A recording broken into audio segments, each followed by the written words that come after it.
ప్రస్తుతం వైఎస్ఆర్ కాంగ్రెస్ పార్టీకి చెందినటువంటి నాయకులతో ఒక విచిత్రమైనటువంటి బాధ.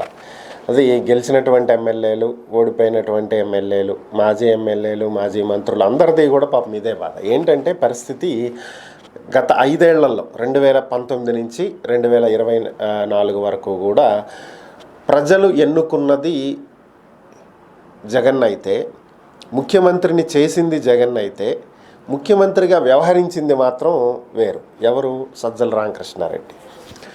ఏపీలో ఏది జరిగినా, ప్రతిపక్షం దేని గురించి మాట్లాడినా, లేదా ఏ శాఖకు సంబంధించి ఏది మాట్లాడాల్సి వచ్చినా ప్రతి దానికి ఆయనే తెర ముందుకు వస్తాడు, ఆయనే మాట్లాడతాడు, ఆయనే వివరణిస్తాడు, ఆయనే కౌంటర్లు వేస్తాడు.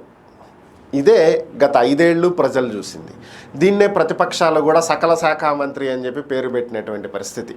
సో ఆయన పక్కన పెడితేనే పార్టీ బాగుపడుతుంది అని చెప్పి అప్పట్లో చెప్పిన జగన్ వినలేదు.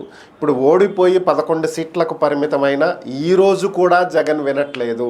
సజ్జల మాకొద్దు బాబు, ఆయన పక్కన పెడితేనే పార్టీ బతుకుతుంది, ఆయన వల్లే ఈరోజు ఓడిపోవలసిన పరిస్థితి వచ్చింది, ఆయన వద్దు అని చెప్పి పార్టీ నాయకులు ఎంత మొత్తుకున్నా కూడా జగన్ వినట్లేదంట. ఇప్పుడు అదే వాళ్ళు బాధపడుతున్నటువంటి అంశం.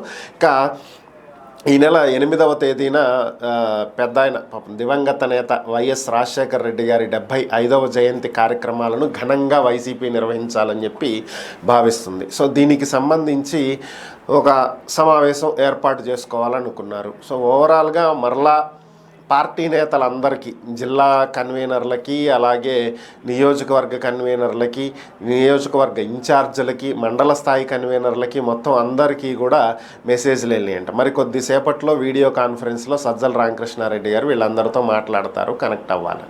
సో ఆల్రెడీ ఇలాంటివి చేసే ఈ పరిస్థితికి తీసుకొచ్చారు. మళ్ళీ ఎందుకు జగన్ వినట్లేదు, ఎంత చెప్పినా ఆయనకి ఎందుకు అర్థం కావట్లేదు, మళ్ళీ ఆయన్నే తీసుకొచ్చి ముందు కూర్చోబెట్టి ఏంటిది మాకు ఈ కర్మ అని చెప్పి వైసీపీ నేతలు మాట్లాడుకుంటున్నటువంటి పరిస్థితి అనేది సోషల్ మీడియాలో బాగా వైరల్ అవుతున్నటువంటి వార్త. పాపం ఇప్పటికైనా జగన్మోహన్ రెడ్డి పాపం వాళ్ళ పార్టీ నాయకుల బాధని అర్థం చేసుకుని వాళ్ళ సమస్యలు ఏంటో పరిష్కరించేటువంటి దిశగా అడుగులు వేస్తే పార్టీ ఎంతో కొంత బాగుపడేటువంటి అవకాశం ఉంటుంది.